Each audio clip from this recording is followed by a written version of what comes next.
Welcome into the latest edition of ESPN FC. Great to have you with us on this Monday in studio. Craig Burley, Shaka Hislop, Sebastian Salazar. We'll be joined throughout the show as well by our good friend Ian Darke. Plenty to discuss. We'll preview Tuesday's Champions League action, but we will start at the top of the Premier League where we've seen some movement. Chelsea jumping to third after their 2-0 defeat of West Ham. Really the story of this match, story of many Chelsea matches, is Eden Hazard. I mean, 2 golazos, but the first one in the first half, just a total individual effort. A thing of beauty, Craig.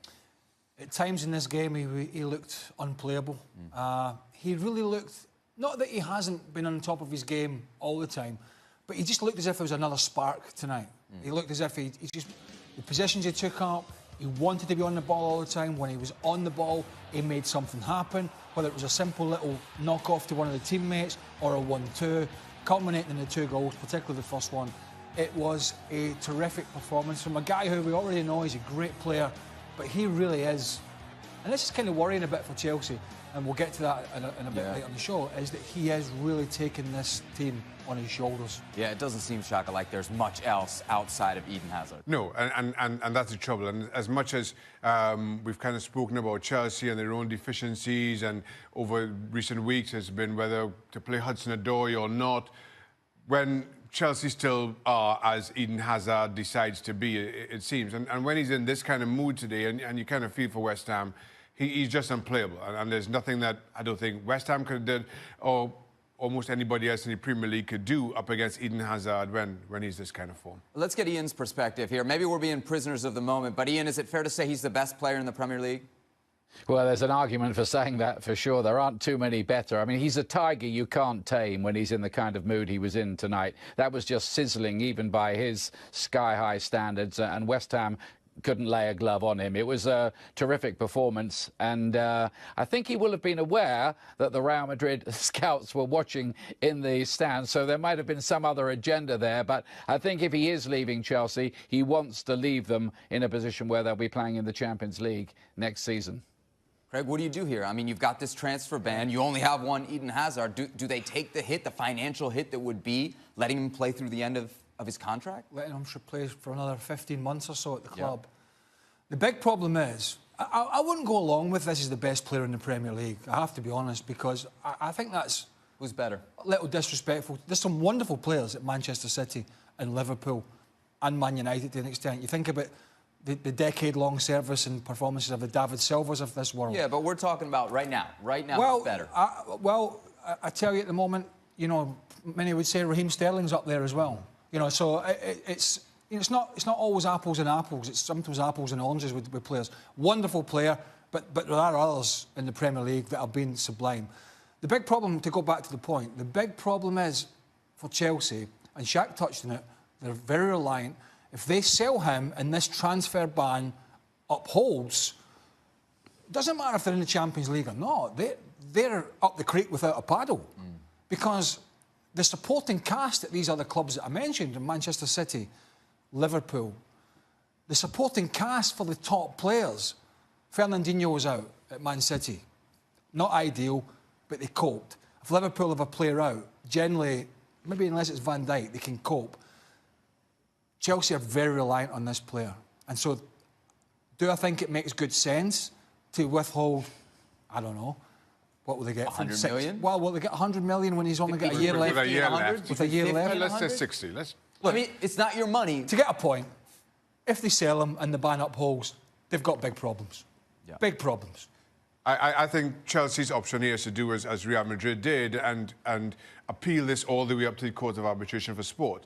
It might just be that you end up just kicking the can a little bit further down the road, but in the hope that you get it to beyond August, so at least you have this transfer window to work with. If you can do that, I think you sell Eden Hazard. Let's just give this as a ballpark figure, 60 million, because he's only got a year left on his contract, and then you try to stock the coffers to get you through those transfer windows where you can't be doing any kind of business. Because this transfer window holds up, and then all of a sudden you find yourself in a year's time with no Hazard and no money to show for it, outside of whatever Abramovich decides he's willing to put in. again, you just delay your own problems. But we're saying that, and you know, we say, oh well, maybe Chelsea just hold on to him and take the hit. It's a lot of money. We're forgetting the player here. Mm-hmm. Yeah. You know, player has power these days. Now, if he gets wind that's maybe what Chelsea are going to do, and I don't think that will happen. But if he thinks that's the way they're going to go, he could be a big problem for them. So I don't see that happening. A couple interesting moves in Chelsea's starting 11. Callum Hudson-Odoi, Ruben Loftus-Cheek are both included by Maurizio Sarri. And I'll come to you on this. Were you surprised by that? And is that maybe a little hint that Sarri is evolving, dare we say, as a manager? I think he thinks those two players are in exceptional shape and form at the moment. Loftus-Cheek had scored a couple of goals in the previous games, and Hudson-Odoi did very, very well for England. I just think he thought it's the right selection at this time. I don't think he's the type who's going to bow to the pressure from the Chelsea supporters. He thought it was the right team, and he was proved right, and Chelsea are up there in third place. But just going back on Hazard, I think there's one other point here. I think this is not a Johnny-come-lately who's about to walk out on the club. He's given Chelsea the best years of his career, so he wants to go to Real Madrid. I mean, Chelsea and their fans won't see it that way, but maybe he deserves that move after all this time, and if he does leave, it should be with the applause of all those fans ringing in his ears. Oh, I think if he wants to go, he'll get his move. And why wouldn't you? You couldn't deny him a move to Real Madrid if that's the way it is. Chelsea are a great club, but Real Madrid are just in a different stratosphere. For any individual to go and play at, and I think he would revel in La Liga, given the time and space at the Bernabeu with a good Real Madrid side, one that's restructured, to go and showcase that talent. To go back to the Loftus-Cheek and Hudson-Odoi, he had to make those changes. Yeah. He had to make, whether it was fan pressure, whether it was media pressure, whatever, it didn't matter. He was in choppy waters. There's no doubt about it. No matter what anybody says, Chelsea and Roman Abramovich I've got a short fuse, right? So he had to be showing that he's back on an even keel.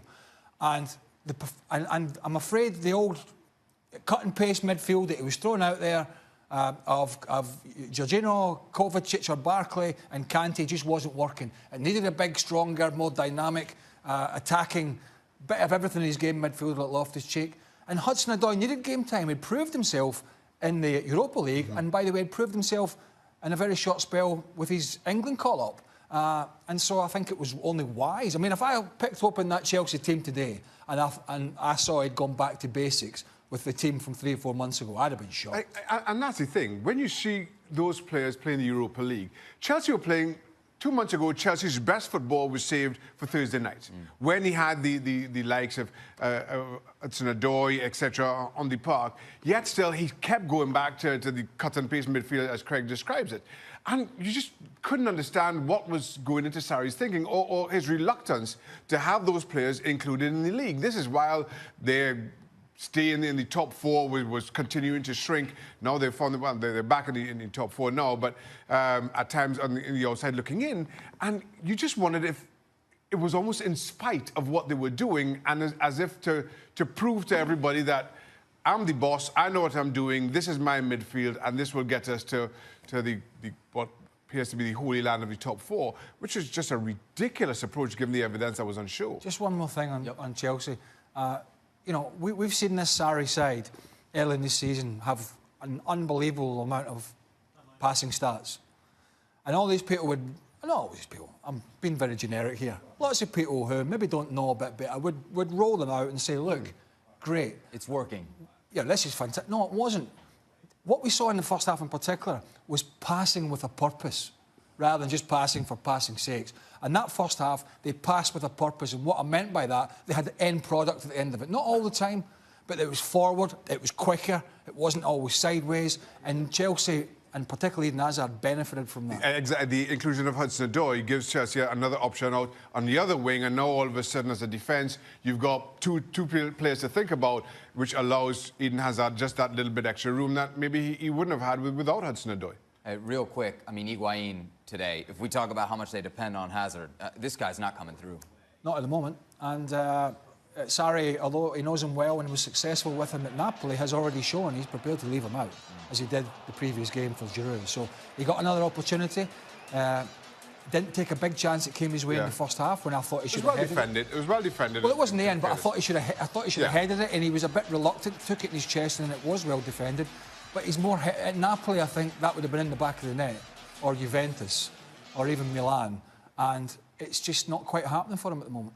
The race for the top 4 on this show has been described as a fluid situation. Let's take a look at the latest odds, given Chelsea's result, which now puts them into 3rd.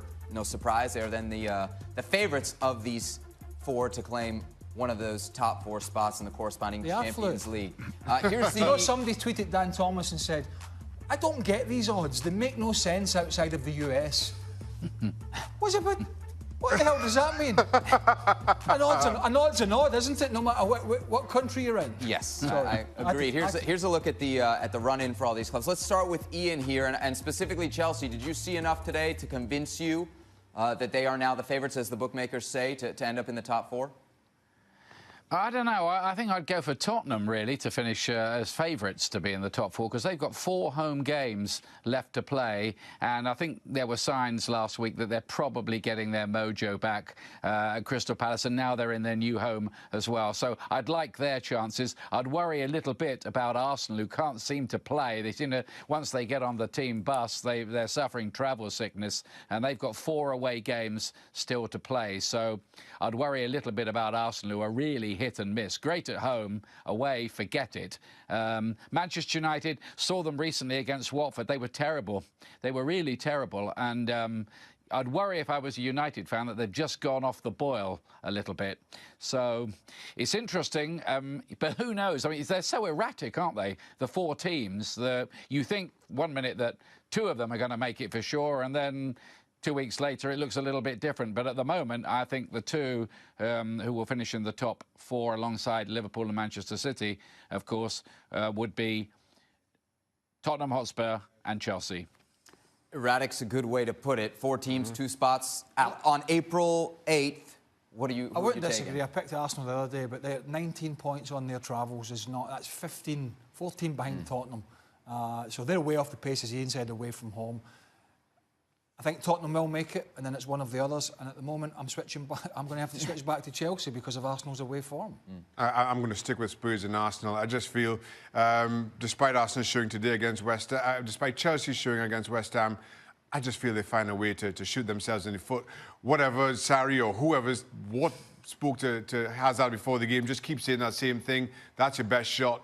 But as of right now, I'm sticking with the 2 North London clubs. If you want to keep up with how many times we've changed our top 4 predictions, the best way to do it is to catch up on the podcast. Of course, you can always find the podcast on our website, ESPNFC.com, iTunes as well.